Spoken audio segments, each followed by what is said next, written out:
आपकी बहुत गलत फहमी है ये दिमाग की, सो निकाल दो।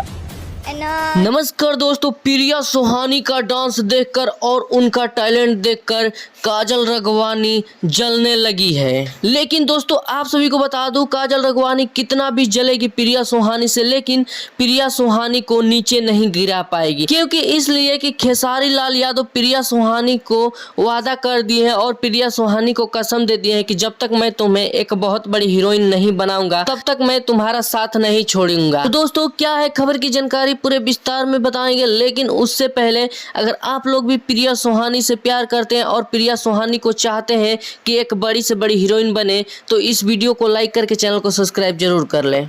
दोस्तों आप सभी को बता दो, प्रिया सुहानी का डांस देखकर और उनकी टैलेंट देखकर काजल रघवानी और काजल रघवानी के साथ साथ भोजपुरी के सभी हीरोइनें प्रिया सुहानी से जलने लगी हैं और बोल रही हैं कि प्रिया सुहानी को भोजपुरी इंडस्ट्री में काम करने नहीं देंगी। लेकिन दोस्तों खेसारी लाल यादव ठान लिए हैं और कसम खा लिए हैं कि प्रिया सुहानी को एक बहुत बड़ी हीरोइन बनाकर रखेंगे। तो दोस्तों आप सभी को क्या लगता है, खेसारी लाल यादव प्रिया सुहानी को हीरोइन बना पाएंगे या नहीं? कमेंट करके जरूर बताइएगा। धन्यवाद।